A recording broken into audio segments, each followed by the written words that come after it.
আমি রাশেদ খয়না। আজ আমি একটা ভয়ের গল্প বলবো। আমরা তিনজন বন্ধু জঙ্গলে গিয়েছিলাম।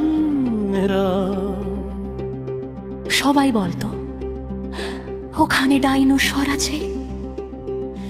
আমি ভাবছিলাম এগুলো কি সত্যি, কিন্তু হঠাৎ ধাপ ধাপ ধাপ পাইয়া গাছগুলো কাঁপতে লাগলো। আমি ভয় পেয়ে বললাম, ওটা কি? তারপর একটা বড় ডাইনোসর বের হলো আছালা। ওর চোখ লাল, ও আমাদের দিকে তাকিয়ে আছে। ও সোহান চিৎকার করলো, দৌড়াও! আমরা দৌড়াতে লাগলাম। আমি পেছনে তাকালাম, ডাইনোসরটা আমাদের পেছনে আসছে।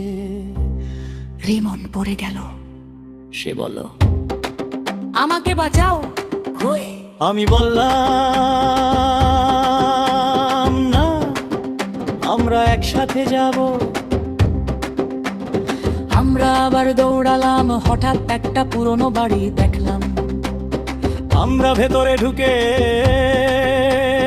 দরজা বন্ধ করলাম। শুধু বাইরে শব্দ, ধাপ ধাপ ধাপ। আমার হৃদয় খুব জোরে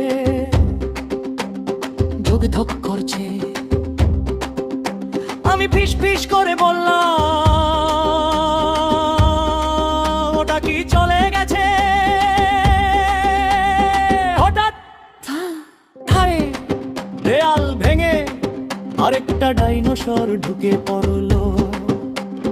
এটা আরো বড়। আমি কাঁপতে কাঁপতে বললাম, এখন কি হবে? রিমন বলল, লাইট জ্বালাও। আমি দ্রুত সুইচ চাপলাম। লাইট জ্বলতে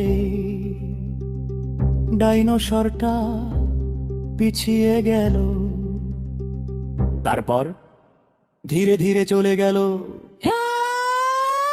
আমরা আর এক সেকেন্ডও থাকিনি, দৌড়ে জঙ্গল থেকে বের হয়ে গেলাম। এখনো রাতে আমি শুনি ক্রোরোরোরো। আই, আমি খুব ভয় পাই।